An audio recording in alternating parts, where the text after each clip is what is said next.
A negligently allowed his cattle to stray and thereby it entered into B's field, causing damage to the latter's property.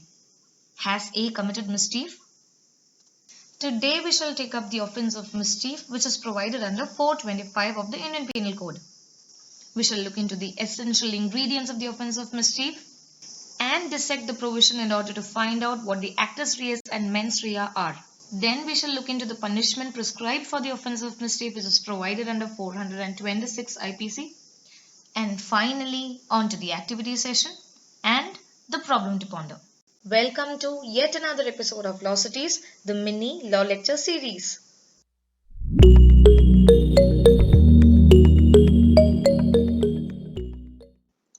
First, the answer to last week's problem to ponder.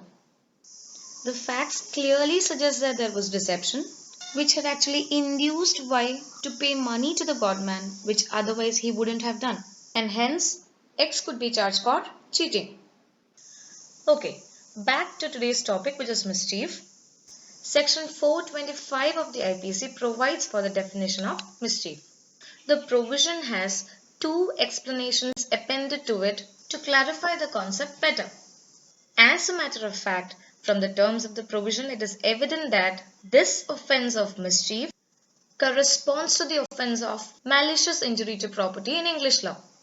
Now let us see what are the essential ingredients comprising the offence of mischief as per this provision. The essential ingredients are causing destruction of some property or any change in it with intention to cause or knowledge that it is likely to cause wrongful loss or damage. The only condition is that such a change must destroy or diminish the property's value or utility. Let us now consider two examples which is taken from the illustrations to the provision. First, illustration A. A voluntarily burns a valuable security belonging to Z, intending to cause wrongful loss to him. Here, how do you confirm whether it is mischief? Yes, there is destruction of the valuable security by burning, which was done voluntarily. I assume here that you know what voluntarily is.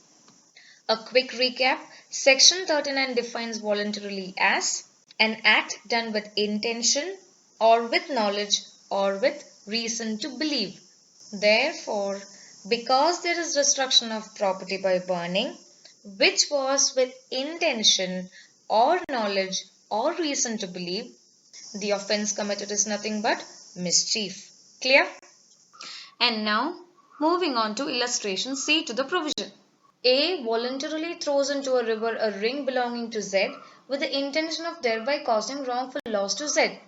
Here, A had voluntarily caused the ring to disappear, isn't it? That is, the utility of the ring is being affected. And when the throwing was with the intention of causing wrongful loss to Z, the offence committed happens to be mischief. Now let us dissect the provision in order to find out what the actus reus and mens rea of the provision are.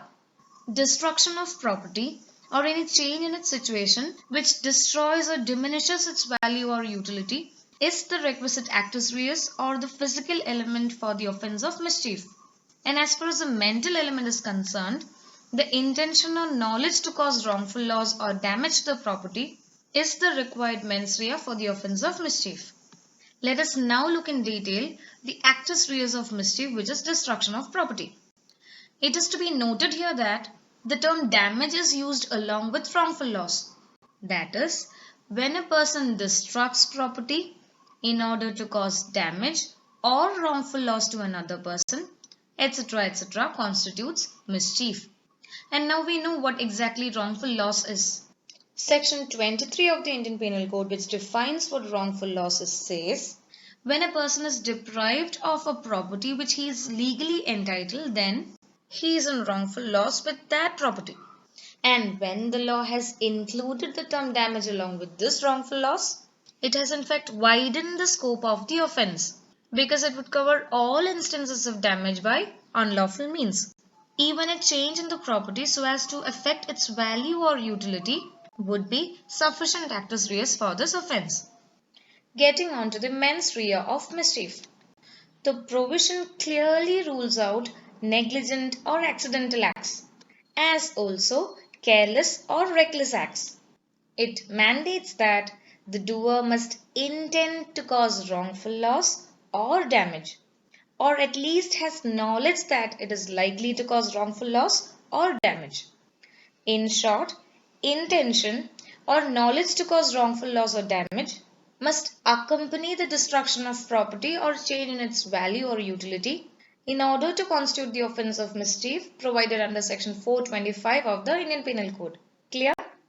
Alright, moving on to the subject matter of mischief. Here again, the term property is not prefixed with any term, which suggests that it covers both movable and immovable property. But when there are serious offences with graver punishments for movable property, would the prosecution practically charge this offence? They can definitely legally book the person with other offences falling under Chapter 17.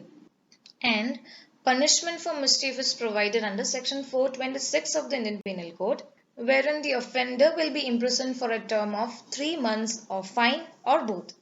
Alright, so now let us get on to the activity session. First problem, A causes a cattle to enter upon a field belonging to X, intending to cause and knowing that he is likely to cause damage to X's crops. Has A committed mischief here? In the instant case, causing damage to crops is the physical element involved, which was intended and was done with knowledge that it is likely to cause damage to crops. In short, there was destruction of property by way of damaging crops, which was done intentionally or with knowledge. Hence, the offence committed is mischief. Second problem, A negligently allows his cattle to stray and thereby it entered into B's field, causing damage to the latter's property. Has A committed mischief here? The facts are similar to the previous problem, isn't it? The only difference is that the act was committed negligently. That is, the actus reus is the same, that is causing damage to the property. But the mental element involved here is mere neglect or carelessness. Now, is that the requisite mens rea for the offence of mischief? Section 426 IPC mandates to warrant a conviction for mischief, it must be proved that the act was done with intention or knowledge that it is likely to cause wrongful loss or damage. And because the mens rea aspect is absent here, A cannot be booked for mischief. Clear? And here, your problem to ponder. A set fire to a heap of rubbish in his field, which eventually spread to B's field and burnt it. What could be the offence charge against A? Please post your answers in the comment box along with your suggestions and feedback. Please keep watching Law Cities for more law lectures. Take care. Stay safe.